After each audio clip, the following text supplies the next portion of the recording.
depois da aula do professor, catedrático, mestre Luiz Paulo, né, realmente nossos partidos políticos. Hoje o meu partido político está muito mais para a música do Cazuza, né? Meu partido é um coração partido do que propriamente realmente das discussões, das ideias e da busca. E o deputado Luiz Paulo tem razão. O impeachment, ele faz parte do processo democrático. Só não pode ser banalizado, né? Ele só não pode ser sem fundamento. E a gente lembra que ao longo da história brasileira, vários foram, aliás, desse processo democrático que é muito recente no Brasil, da década de 90, todos os presidentes enfrentaram solicitações de impeachment, mas só 2 até hoje foram acatados. Um do então presidente Fernando Collor de Mello e agora esse com relação à presidenta Dilma. Mas o próprio Fernando Henrique Cardoso teve pedidos de impeachment que não avançaram, o presidente Lula e assim por diante. Mas longe dessa confusão, hoje, 8 de dezembro, é Dia Nacional da Família, né? E aí eu quero aproveitar para parabenizar todas as famílias e também dizer, né, o que é a família, né? Não cabe a nós dizermos o que é família. Para mim, o conceito de família é a união de uma ou de 2 pessoas, no mínimo 2 pessoas, a união de 2 pessoas ou mais, que são ligadas pelo afeto, pelo amor. Por isso, parabéns a todas as famílias de papai e mamãe, e filhos de avô, avó, netos ou avós que criam os filhos dos seus filhos, né? As famílias que têm papai e filho, que têm mamãe e filho. Parabéns a todas as famílias. Eu acho que o critério básico da família é realmente a união de 2 ou mais pessoas que se amam, que se cuidam e que são fundamentais, né, na construção moral, ética, cultural, de conceitos que são importantes e que é o primeiro núcleo de sociedade. A sociedade começa pela família. Então, eu sou daqueles que coloco abaixo os conservadorismos e, para mim, o mais importante da sociedade, e é por isso que nós estamos tão atrasados, é porque não cultuamos o amor. O amor é o fundamento essencial, principal da vida e, como diz, hoje eu estou musical, viu, deputado Flávio Serafini? Como diz a música do Lulu Santos, consideramos justa toda forma de amor. Deputado Flávio Serafini. Parabéns, deputado Anderson Nogueira, pela colocação. Acho que é importante sempre lembrar que, quando falamos de família, não pensamos numa fórmula única. Pensamos, sim, numa relação de afeto, numa relação de cuidado.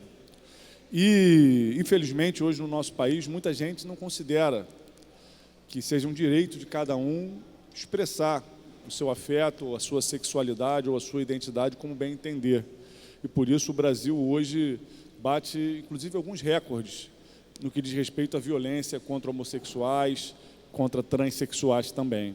O nosso mandato está fazendo hoje aqui na Alerj, daqui a pouco, uma homenagem a Gilmara, uma companheira transexual, que é uma batalhadora da favela da Maré, um lugar marcado por muita violência, inclusive violência do Estado, com a presença de muito tempo do Exército, de conflitos, né, da venda de drogas fortemente armada, e ela tem lá lutado por cidadania, para que homossexuais, para que transexuais não continuem sendo uma vítima preferencial da violência, que como se não bastasse estar num território marcado pela violência, pelo fato de serem homossexuais ou transexuais, sofrem ainda mais com isso. Então, a Gilmara tem sido uma batalhadora e vai estar sendo homenageada aqui daqui a pouco. Então, gostaria de convidar a Vossa Excelência e todos os demais deputados que possam se fazer presentes aqui para a gente fazer essa justa homenagem. Parabéns, deputado Flávio Serafini, parabéns a todos os deputados que aprovaram, né, a entrega dessa importante comenda em reconhecimento à batalha pelos direitos humanos, pelos direitos iguais. Eu sonho, deputado Geraldo Pundim, com um dia em que a sociedade, que o Estado não precisa proteger A, B ou C, porque todos estarão sendo vistos como iguais. Um dia que a sociedade não precise defender as mulheres, não precise defender os negros, não precise defender os homossexuais, os bissexuais, os transexuais, porque haverá um pé de igualdade. Mas, infelizmente, nós não vivemos nessa sociedade ainda.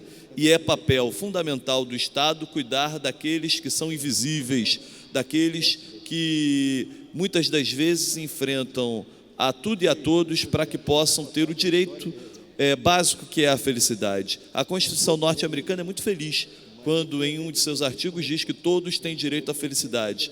A Constituição brasileira diz isso em outras palavras de forma mais burocrática, mas eu acredito que é importante que nós tenhamos a legalidade e a colocação factual de que todos têm direito à felicidade e que não cabe a mim ou a quem quer que seja julgar o que é felicidade para um e para outro. Eu acho que felicidade é quando a gente se sente bem com a gente mesmo, quando a gente tem nossos direitos preservados, mas também cumprindo os seus deveres, respeitando aos outros. Agora, não cabe o desrespeito e os discursos, né, de um ou de outro, que acabam suscitando o ódio, que acabam suscitando a raiva, que fazem com que nós vivamos nessa lógica de guerra. E aí, quando eu falo de guerra, e já mudando de assunto, né, eu sou vice-presidente da CPI dos Autos de Resistência, CPI essa presidida pelo deputado Rogério Lisboa, que tem o deputado Marcelo Freixo como relator, composta ainda pelos deputados Paulo Ramos, Luiz Martins e Flávio Bolsonaro. A CPI do Auto de Resistência tem ganho realmente um destaque grandioso, principalmente por conta dos fatos que vêm ocorrendo na cidade do Rio de Janeiro, na região metropolitana, basicamente. O interior do estado, felizmente, tem baixos índices de auto de resistência. Fica mais localizado Niterói, Baixada Fluminense e na capital do estado, notadamente na zona norte da cidade. E na última sexta-feira nós tivemos a possibilidade de visitar no presídio os 4 policiais que estão aí, que estiveram envolvidos no caso de Costa Barros, onde 5 jovens foram assassinados, onde mais de 63 tiros foram averiguados no veículo onde esses jovens estavam.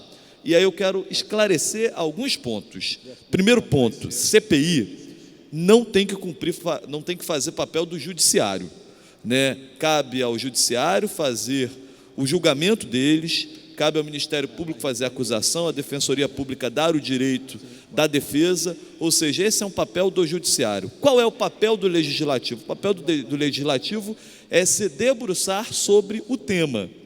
Por que isso está ocorrendo e cada vez de forma mais frequente, mais brutal e fazendo com que a sociedade fique cada vez mais alarmada. E eu acho que é hora de colocar o dedo na ferida dessa situação. Porque toda vez que acontece esse tipo de situação, e nesse ano aconteceram vários, e nós temos aqui o marco principalmente do menino Eduardo e de tantos outros casos que ocorreram, o policial, ele é quem porta a arma, é verdade. Mas quem aperta o gatilho é o Estado. E a gente não pode passar indiferente a isso, porque o Estado sempre faz a mesma coisa. O policial ou os policiais cometem esses erros e são investigados e acabam sendo vilanizados, né, e sofrem a punição sozinhos. Nessa história, nessa guerra, nessa lógica de matar ou morrer, estão morrendo inocentes, estão morrendo policiais e estão morrendo, inclusive, pessoas que podem ser criminosos, que estão recebendo a pena de morte, sem que no Brasil exista efetivamente, no Estado de direito democrático, a pena de morte, e sem que passem por qualquer tipo de julgamento. Ou o Estado do Rio encara a realidade que precisa alterar a filosofia da sua política de segurança, ou casos como o de Costa Barros continuarão se repetindo com cada vez mais frequência e deixando a sociedade com cada vez mais insegurança.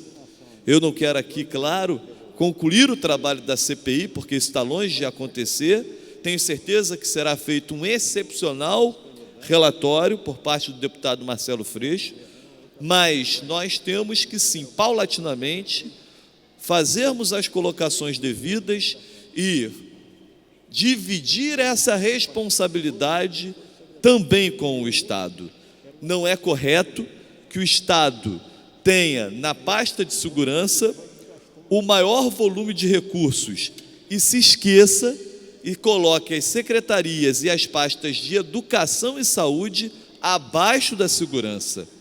Ou seja, o Estado claramente enxuga gelo, porque gastar dinheiro como está gastando com a segurança pública, não estou dizendo que não seja importante e necessário, mas priorizar a segurança acima de educação e saúde é deixar claramente que o Estado admite que perdeu essa batalha e que não quer mais fazer força para alterar a realidade. Ou seja, está entregando não só essa geração, mas tantas outras gerações que virão ao Deus dará. Porque se não se tiver investimento em educação, se não investir forte em cultura, esporte e lazer, infelizmente o Estado do Rio de Janeiro será fábrica de bandidos, será fábrica do ódio e estará deixando os invisíveis de lado para que sim se tornem invisíveis quando cometem ilícitos. E claro, encerrando, senhor presidente, deputado Giulianelli,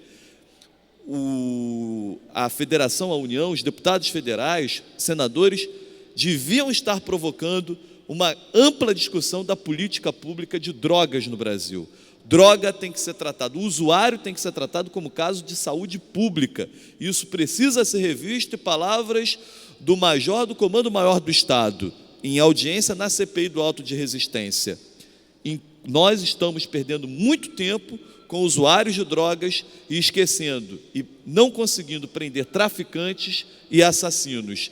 E a lógica precisa ser alterada, encarar as drogas como uma questão também de saúde pública para que a polícia efetivamente faça o trabalho que tem que ser feito. Obrigado, senhor presidente.